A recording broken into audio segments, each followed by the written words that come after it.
Guess what day it is?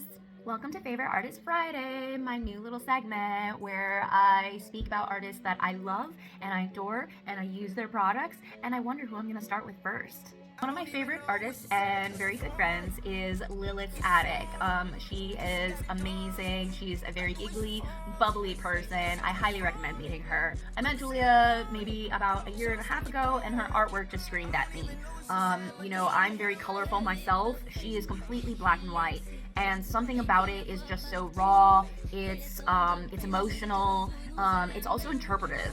Oftentimes we are booth neighbors, and I hear a lot of customers, interpret her artwork, and then later on she's like, that's actually not what I meant at all. But it's so cool to see how different people can interpret art. So I love the fluidity in the interpretation of her artwork. It's absolutely stunning. As you can see, I sport her earrings. I love the mix match toxic bottle. I actually love using her prints.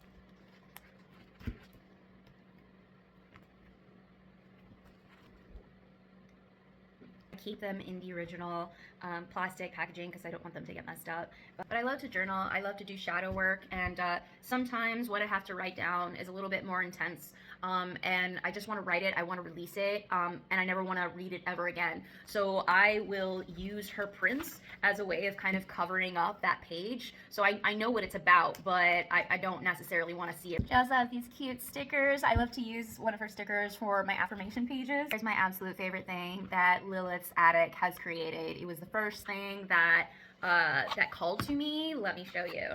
So Lilith's Attic made this gorgeous black and white style tarot deck. She created one card a week for 78 weeks in a segment called Tarot Card Tuesday.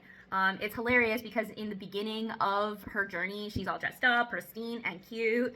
And then by the end, when she's finally finishing up the minor arcana, she's like, it's Tarot Card Tuesday, let's go, here we go, this is done.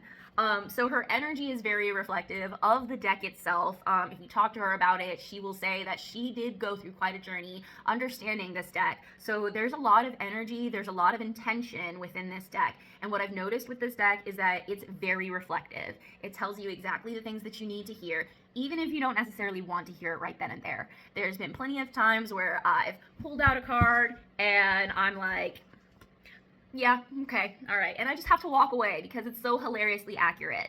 You can actually follow her journey on YouTube right now. Go to YouTube, look up Lilith's Attic.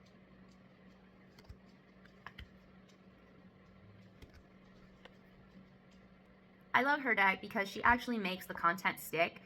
If you watch her videos on YouTube, she will actually show you her drawing journey, and she'll tell you the reasons why she put in certain things, and she does compare it to the original Red or White deck as well.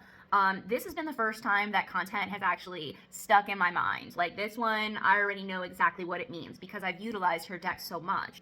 So I highly recommend checking out her journey on YouTube. I highly recommend her tarot cards. They will take you on a beautiful journey. If you want to know more about Lilith's Attic, you can go and follow her on Instagram, on TikTok, on YouTube under Lilith's Attic. She does also have her own website, lilithsattic.com. Thank you all so much. I hope that you enjoy my Favorite Artist Friday. Have a wonderful weekend.